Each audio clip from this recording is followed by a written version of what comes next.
El Dorado, Illinois, a small town big on natural beauty and populated by good neighbors. A shocking accident traumatizes the family of a prominent physician, and bad behavior breeds bad blood. Any doctor is usually a pretty highly revered person. When you live in a rural area, that person is sometimes almost legendary. A family is ripped apart.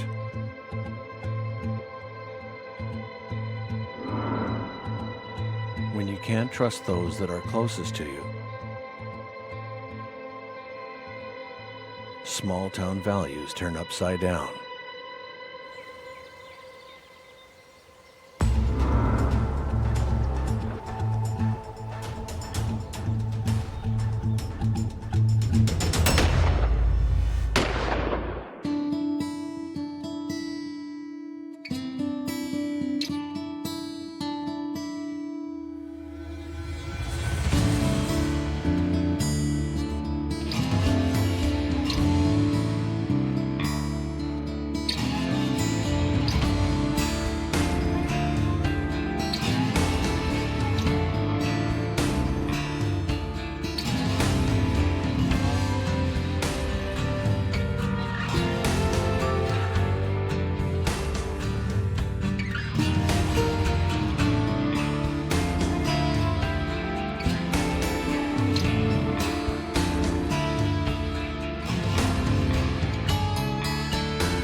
El Dorado, Illinois is a tiny town of 5,000. It's El Dorado. There were two people, one with the last name Elder, and they combined those two, and that's how they got El Dorado. Southern Illinois is also known as Little Egypt. It's bordered by the expansive Mississippi and Ohio rivers. The floodplains are as fertile as the muddy Nile, so it was worshipped as a god that gave life.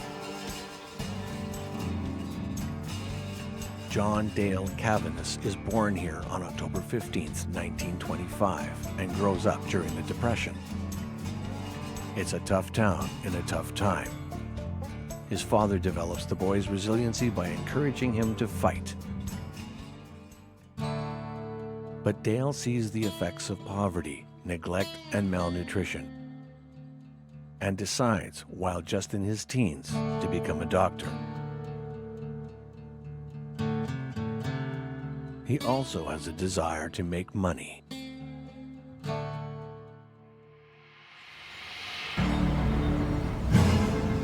Dale meets Helen Jean Pierce, the stunning, elegant daughter of a doctor. They have an instant attraction, and Dale has a lot in common with her father.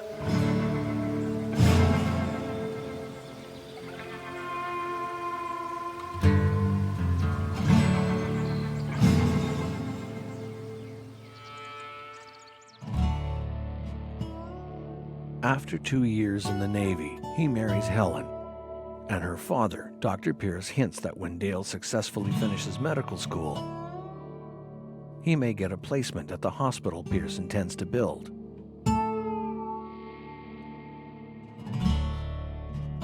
It's clear Dale is a very gifted medical student at Washington University in St. Louis. He and Helen live very simply. In fact, they postpone having children until after he's finished medical school.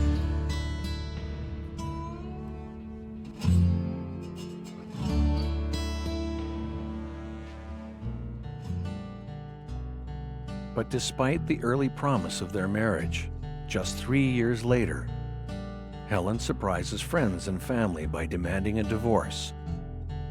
She will not state her reasons.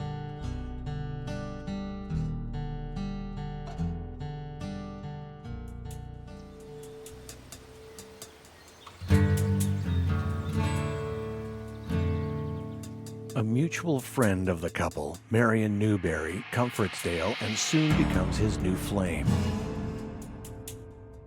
They get engaged and marry in October of 1952.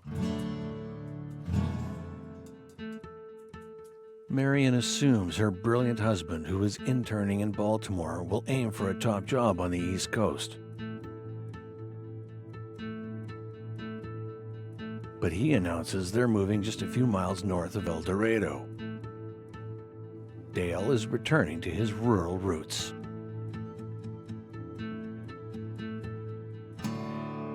Dale's work at Hamilton Memorial Hospital wins him adoring patients. He's a success, and people are attracted to him.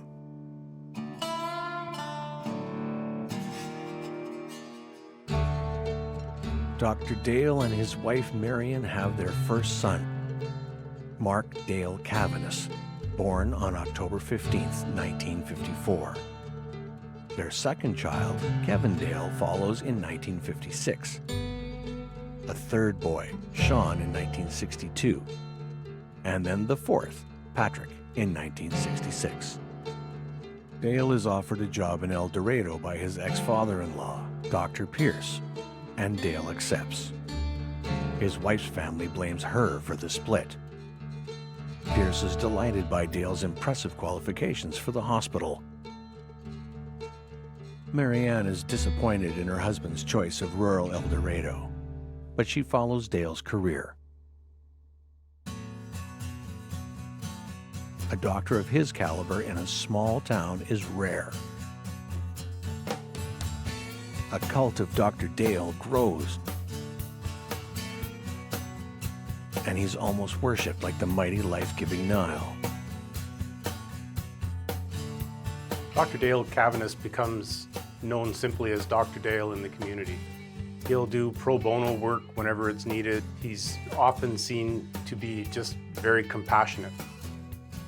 He becomes tremendously successful, and in being successful, he makes a fair bit of money. What he does is he invests in things like cattle farming and even catfish farming. Dr. Dale has a reputation in El Dorado because of his intensity.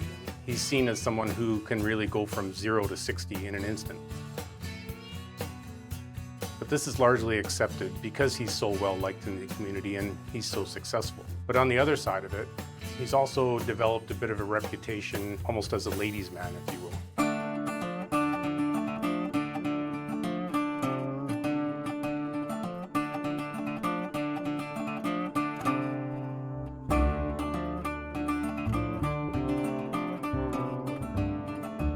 Dr. Dale is caught in an affair.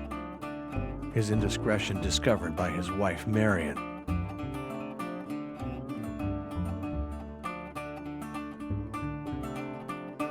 But he has more surprises in store for his wife. She learns that they're broke, as farming businesses are floundering. The family has more bad fortune. The Cavaness home burns down, and while no one is harmed, they lose everything and must move into a hotel, to be followed by a move into 2 trailers, while the insurance company settles a $100,000 claim. Now, Dr. Dale really seems in no rush to rebuild at this point. His family even wonders where the $100,000 is gone. His father is furious that he's not making the effort to look after his family.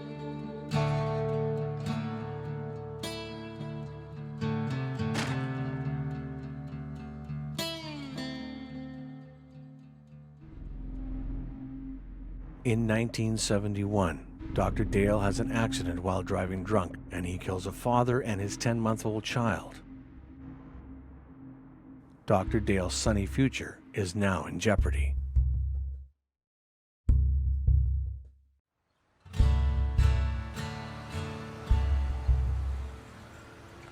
He pleads guilty to reckless homicide and is charged with driving while intoxicated, unlawful possession of a loaded pistol, and shotgun. He receives 2 years of probation and a $1,000 fine. His loyal supporters rally behind him.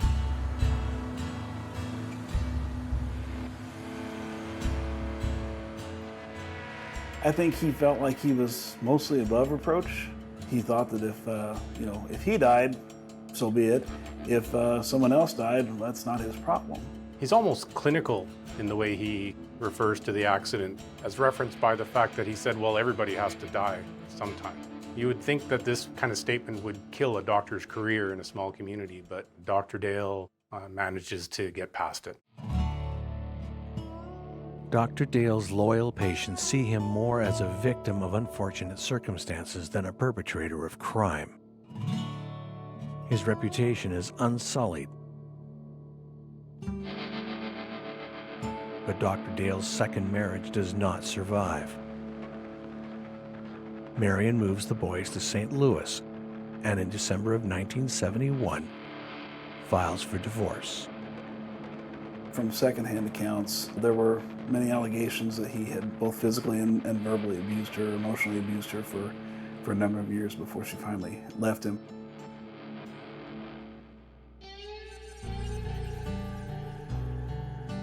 The children struggle in their new surroundings. Drugs are commonplace here.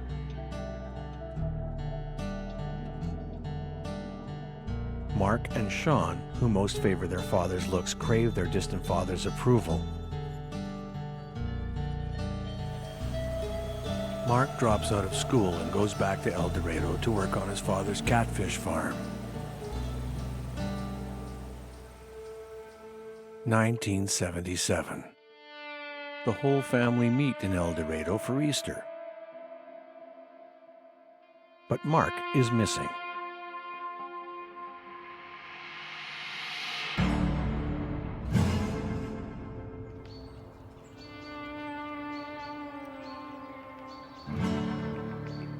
Shawn finds the body, dead by a gunshot wound, and police determine Mark's death is a tragic accident.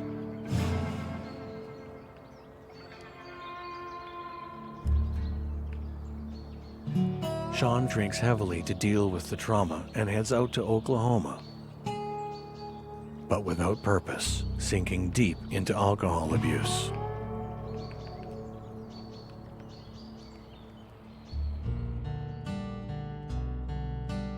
In December 1983, he returns home and enters rehab.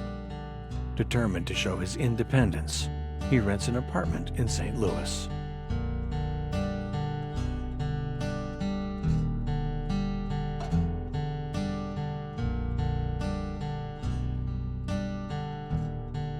But he has trouble finding a job, and by December 1984, his substance abuse is back in full swing.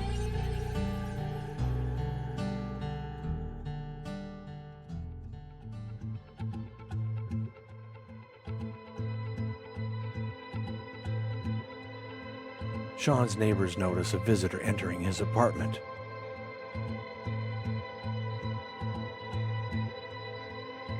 Shortly after, Shawn and the mystery visitor decide to take a drive.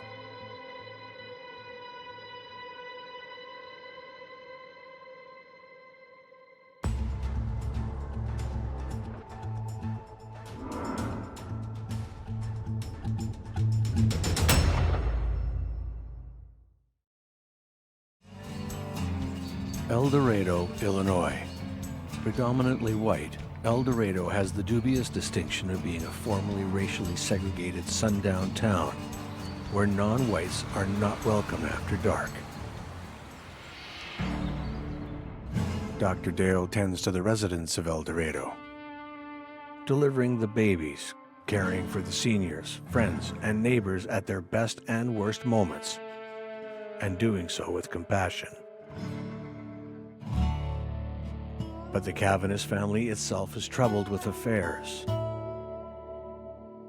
A broken marriage, a tragic accident that Dr. Dale himself perpetrates, the accidental death of the eldest Cavaness son, Mark, and now Dr. Dale's second son, Shawn, is visited by someone who means him harm.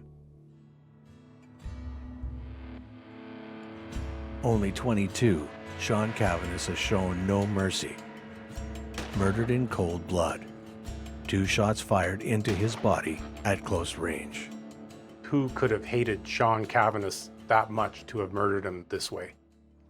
The day after Shawn's unknown night visitor takes him for a drive, a farmer finds a body lying on its back with both arms resting parallel to the torso. There is no identification present, and the farmer calls police. The body of Shawn Cavaness is identified by his fingerprints. Autopsy report reveals cause of death for Shawn was due to 2 gunshot wounds through the back of the skull. Friends didn't indicate that he was intoxicated, but toxicology reports do not lie and indicated that he had a very high amount of alcohol within his system. It's inconceivable to friends and family that Shawn should end up this way. He's described as being a kid at heart and a perfect gentleman. If anyone he loved was ever in trouble, he'd step up and be there for them. No one can forget that it was Shawn, only 15 at the time, who discovered the body of his beloved elder brother Mark, killed by an accidental gunshot wound.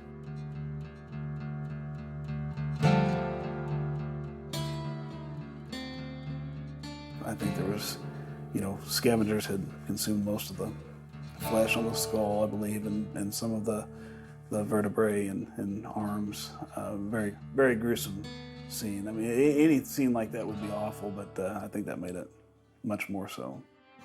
Shawn's been grappling with the trauma of that event ever since, and it's a tragedy that he's really become a lost soul. The execution-style killing, combined with Shawn's alcohol addiction and drug issues, would almost make it look like it was a drug deal or a robbery that went bad. These circumstances could indicate that the killer had no personal attachment to the victim, and they were merely motivated by money.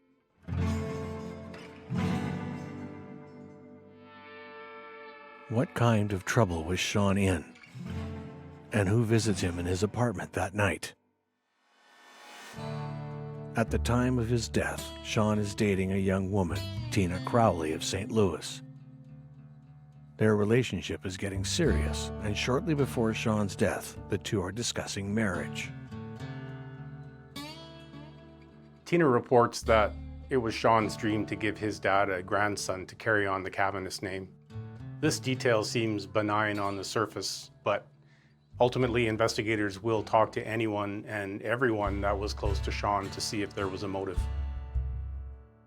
Police conduct an investigation into the death of Shawn Cavaness. They visit Dr. Dale's office and ask routine questions. Dr. Dale reveals he hasn't seen his son Shawn in 4 or 5 weeks, and that he was at a large Christmas party the night of Shawn's murder. Dr. Dale is a public figure, and he won't be difficult to trace. And witnesses have Dr. Dale celebrating the upcoming season. He was the life of the party. The officer follows up with all the members of Shawn's family. They recount their whereabouts and when they last saw Shawn. This is incredibly traumatic for friends and family, but every detail is important. Even the smallest detail could lead to a break in the case. Neighbors in Shawn's block are questioned about whether they saw or heard anything suspicious in the building that night. The painstaking work can ultimately lead to a breakthrough in the case. It's here, in the apartment building, that a mystery starts to open up. Investigating officers learn about suspicious activity at the apartment block. From an apartment window, 2 tenants notice a suspicious car cruising the area the night of Shawn's murder. And finally they thought, boy, that seems kind of odd. So they wrote down the make and model of the car and what the license plate was.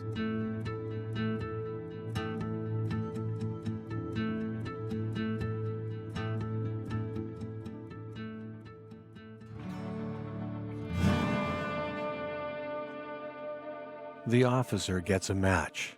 The driver of the vehicle is ID'd, and the answer is unexpected.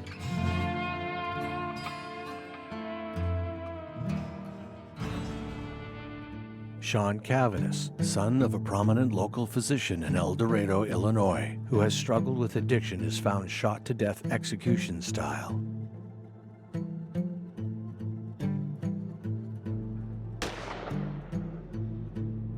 He's the second Cavaness son dead by gunshot wound. His father, known in their small community as Dr. Dale, is loved and respected by many, though he is known as volatile and has made enemies. On the night of Shawn's murder, neighbors spot a suspicious car circling Shawn's apartment block. They write down the license plate number and give it to police. Police trace the license plate and learn that the car belongs to Dr. Dale. Dr. Dale tells police he hasn't seen Shawn in over a month, and it's possible that he just drove by the apartment, but the neighbors have more to tell. That night, the couple report that they hear two distinct sets of footprints leaving the apartment about 3 a.m. They also see Shawn and Dr. Dale embrace outside the apartment, and they definitely recognize the well-known Dr. Dale. There's no mistaking that Dr. Dale is with his son, Shawn. He's caught in a brazen lie because a couple of very observant neighbors took the time to jot down a license plate and turn that information over to police.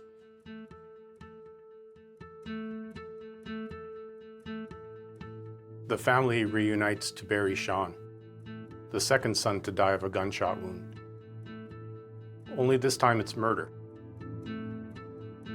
Kevin speaks lovingly about his brother Shawn, but his father interrupts him and tells him not to make Shawn into something he wasn't, and adds that Shawn was an embarrassment to him. There are all kinds of ways that people react to grief, from anger to sadness. There's just no way to predict what that reaction is going to be.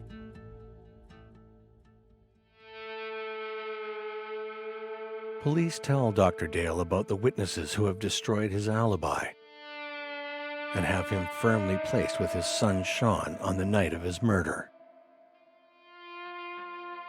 Dr. Dale sticks to his story that he hasn't seen Shawn for weeks, and the fact that there are eyewitnesses doesn't seem to faze him. Police keep him in custody overnight so he can think about his alibi. After one night in the cell, Dr. Dale is finally ready to explain what really happened. Dr. Dale reveals he did visit his son Shawn at his apartment on the night of Shawn's murder. According to Dr. Dale, father and son hit the Mississippi waterfront bars, drinking hard. It's an alarming disregard for Shawn's alcohol problem, and police have to be concerned about that. And the story gets stranger. Dr. Dale says, while driving past some fields, Shawn asks him to stop the cart because he wants to look at cows. Dr. Dale indulges him. Dr. Dale says Shawn asked to see his .357 Magnum, and Dr. Dale gives it to him. Then he goes back to his car to get a soda.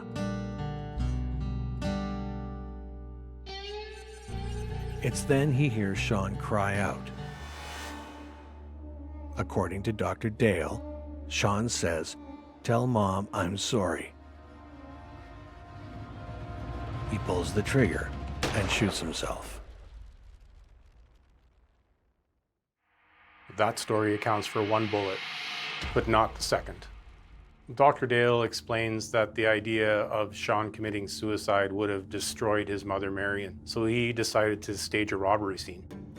Dr. Dale says he grabs Shawn by the belt, removes Shawn's wallet, rolls him over onto his left side, picks up the gun, backs off 2 or 3 paces, and shoots a shot in the back of the head. He was 22 when he was killed, and then the age of the son in the second murder also was 22. Well, investigators are shocked by the fact that a father could shoot his own son even after he's dead. But police have come to know this about Dr. Dale, that he is cold and almost clinical when dealing with these types of situations. Dr. Dale tells police where they can find the wallet and other evidence, and the items are retrieved. Dr. Dale says he puts the gun in his car behind the driver's seat and uses a towel to wipe off his son's right hand to remove powder burns.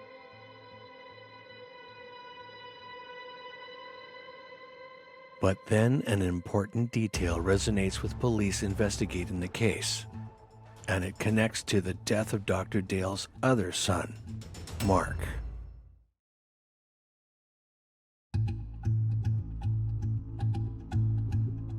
Dr. Dale Cavaness claims he hasn't seen his son in over a month. But Dr. Dale is caught in his own lies. Dr. Dale confesses to police that he covered up his son's suicide to make it look like murder, to spare Shawn's mother pain. But when police find out that 7 years earlier, Shawn's brother Mark is also found dead of a bullet, both brothers dead at 22, they decide to look into Mark's death, which was deemed accidental at the time. Perhaps it was not an accident after all.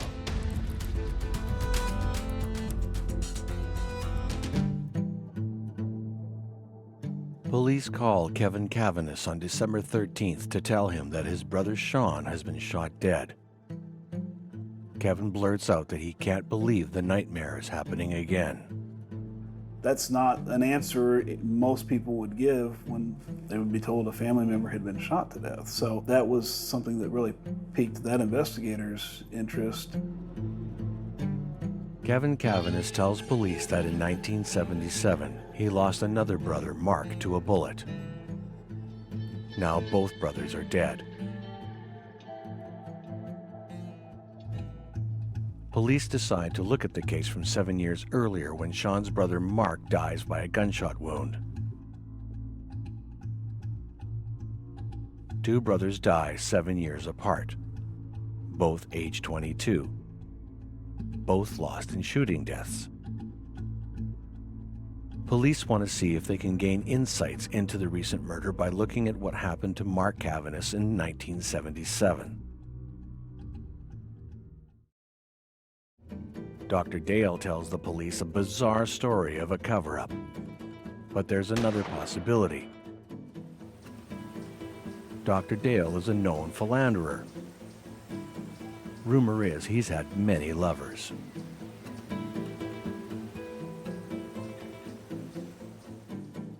He has a very strong personality and has made enemies.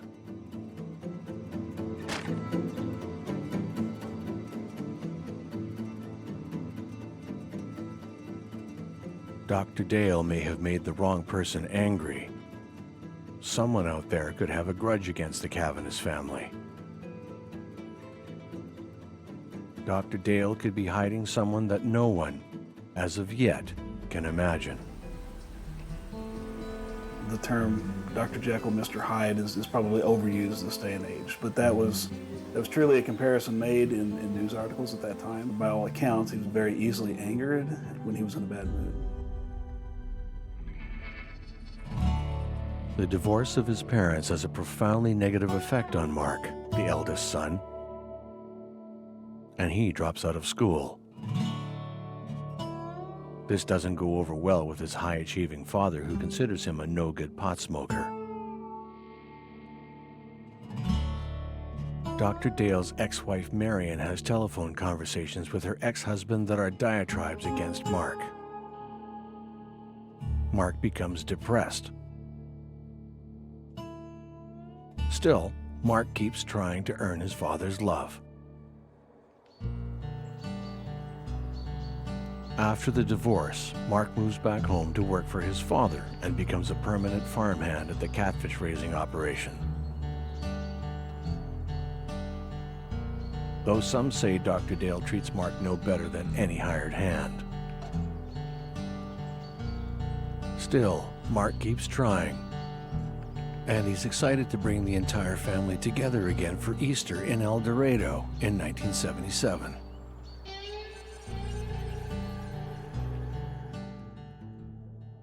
But when they arrive, Mark is nowhere to be found. His family looks for him. Shawn is excited to have them all together again, but it's strange to him that Mark isn't there. What's even stranger, though, is what his father says. Dr. Dale tells them that he has a feeling deep inside and is sure that Mark is dead.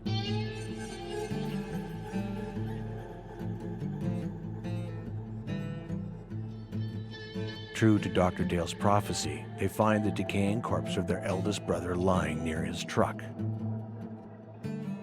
The actual body, unfortunately, was outside of the truck, and scavenging animals had heavily damaged the corpse and had to be confirmed through dental records.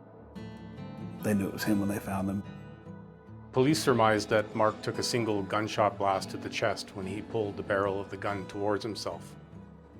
Because of a lack of evidence, the death is deemed accidental. Some facts that would not have held up to scrutiny by today's standards, had they had the ability to process DNA at that time like they do in 2002, probably wouldn't have stood up in court.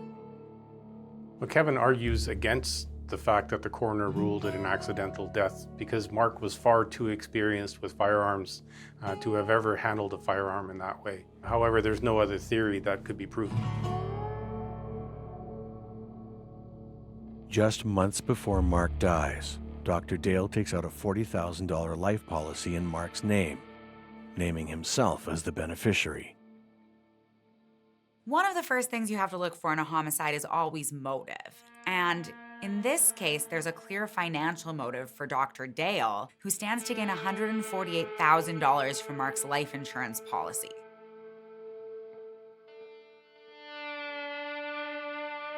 Police find that previously Dr. Dale convinces Shawn and Kevin to take out insurance policies as well. The doctor himself pays the $1,000 monthly premiums, insisting that he will use it as a tax deduction to offset his income. Based on the police's suspicion of Dr. Dale's involvement in Mark's death and his lies about not seeing Shawn, Dr. Dale is arrested and charged with murder. Well, the town is taken aback and reels when they hear the news that Dr. Dale's been arrested. Dr. Dale has touched so many lives in his community. He's their doctor. He sees them through their entire lives. Everyone is convinced that Dr. Dale couldn't possibly do this and that he must be innocent.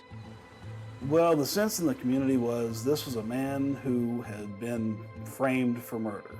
That was the general consensus for a lot of folks. Well, it's inconceivable to many in the town that this father of four, this well-known, well-liked, compassionate doctor, would take the life of two of his sons. It's a travesty of justice as far as they're concerned. Or is it?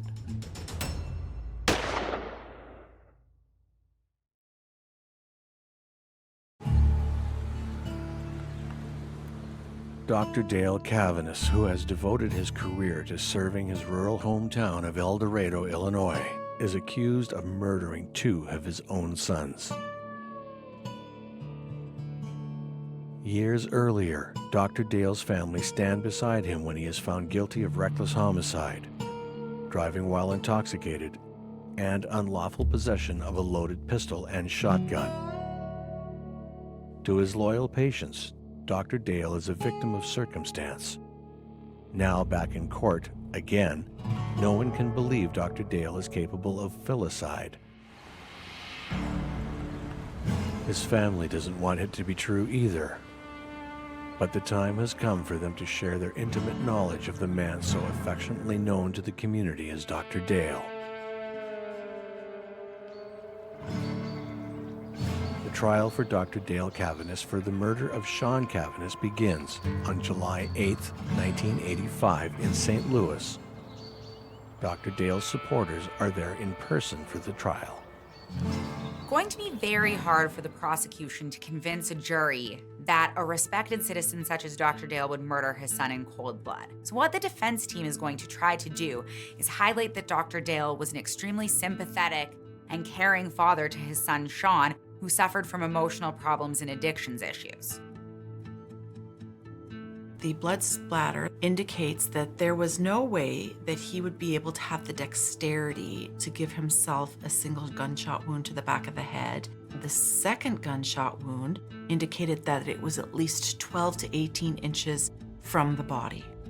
Dr. Dale's incredulous version of the night of the death is put to the jury, but the forensic expert provides some illumination.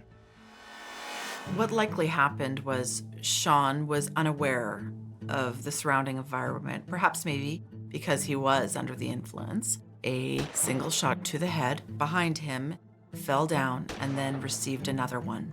The forensics examiner said without a reasonable doubt that Dr. Dale had committed this crime. Police uncover that Dr. Dale's convincing of Kevin and Shawn to take out life insurance policies so that the deductions would offset his income was a lie. In fact, Dr. Dale was hundreds of thousands of dollars in debt, so there are some powerful conclusions to be reached here. During an early wedding anniversary, Marion is apparently playful and in high spirits. When she shares with her husband that she prefers the idea of settling down in a major center and can't imagine living rural for long, her husband responds with a strike to her face. Well, he claims he has no memory of the incident, so Marion lets it go.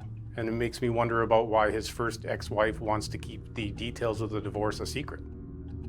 Dr. Dale doesn't pay much attention to his sons except for abuse. And one time he in fact locked Kevin in a cupboard and then berated him when Kevin cried. Stories are told about how he berates and beats the boys for showing what he perceives to be weakness or emotion. Humiliation is a normal occurrence. With the birth of his third son, Shawn, in 1962, it is testified that Dale Cavaness becomes more dangerous. His rage increases. By their testimony, the beatings to both boys and their mother increase. Dr. Dale's desire for more and more money leads him to farming, and he comes up with a scheme to raise the biggest cattle in the world. But when the prize bull won't enter a trailer, Dr. Dale pulls out his .357 Magnum and shoots the $10,000 bull through the eye. It's hard not to draw the comparison between the way Dr. Dale treats his livestock and the way he treats his sons. That something is more useful dead than they are alive. One would imagine that there is immense relief when Marion and the boys finally get away from Dr. Dale, but there's an underlying desire for them to maintain contact, and that will ultimately come back in ways that no one would ever realize. Prosecutors believe that they have enough for a conviction. However, the defense moves for a mistrial on the grounds that a polygraph test was admitted into evidence when it should not have been. This motion is successful and a new trial is ordered. For this new trial, a pool of jurors is brought in from Kansas City to ensure that they're impartial. St. Louis's top forensic examiner is brought in. He describes how Dr. Dale is guilty beyond a shadow of a doubt. On the outside, it seems like an open and shut case, but for Dr. Dale, he doesn't like to not get his way. For the second trial, Dr. Dale has a bit of a surprise in store, and that surprise is he's going to assert his right to cross-examine the state's medical examiner by himself. Little Egypt, Illinois. If you stand on top of the bluffs, you'll see the combined Missouri and Mississippi. Dr. Dale has been like the king of Little Egypt. Will his formidable powers be enough to save him? So he's going to attempt to use his medical knowledge and sway the jury with this know-how.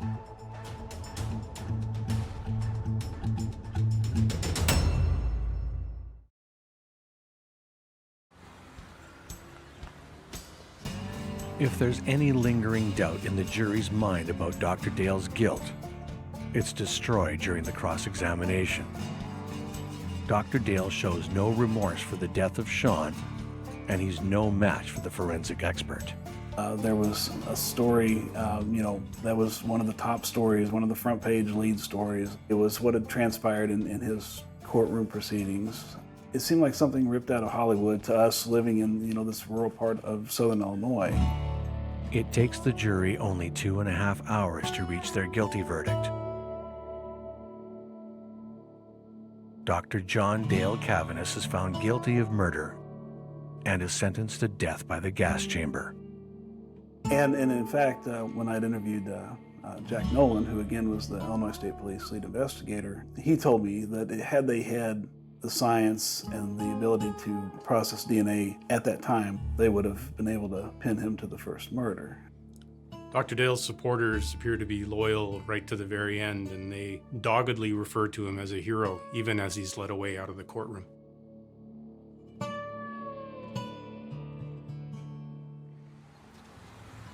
Under Missouri law, any death sentence carries an automatic right of appeal to the state Supreme Court. So Dale Cavaness is actually not awaiting his execution date yet. What he's awaiting is his appeal hearing in front of the Missouri Supreme Court. Dr. Dale, to anyone that has followed him, they're well aware of his violent mood swings. They must know deep down inside that ultimately justice has been served here. Kevin Cavaness could have been the next target had his father not been found guilty. I remember his son Kevin, who apparently passed away in 2013. He believed that there had been at least one attempt on his life by Dr. Cavaness, possibly a second. One Thanksgiving, Kevin is in El Dorado visiting. And while staying in Dale's trailer on the farm, he awakes to find the door unlocked and all the oven gas burners turned on.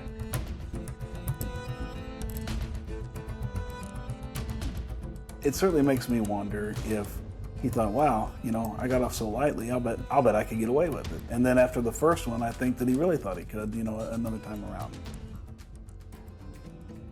John Dale Cavaness makes no trouble on death row. But on the morning of November 17th, 1986, a guard conducting the 7 a.m. inspection finds his lifeless body hanging from a cell door. He's made a noose from 3 electrical cords. Dr. Dale leaves a note for the prison guards, thanking him for their kindness. John Dale Cavaness has an insurance policy and the money is left to his longtime girlfriend. Nothing to either of his surviving sons. I think it's on a smaller basis, kind of the whole cult of personality. He was such a pillar of the community that he couldn't have committed those crimes. John Dale Cavaness lives in a godlike manner, giving life and taking it away as he sees fit. His few remaining supporters focus on the loyalty they feel for the physician service Cavaness dedicated to El Dorado. For he truly is a Jekyll and Hyde, a man of good and evil. Dr. Dale felt like perhaps you had a godlike status, where he had no regard for taking life, even within his own sons. And as he sits on death row, he knows he only has 1 day left for his personal insurance policy to pay out. So he's sure to kill himself just prior to the expiration of that insurance policy. Only this time, he's not around to collect payment on it.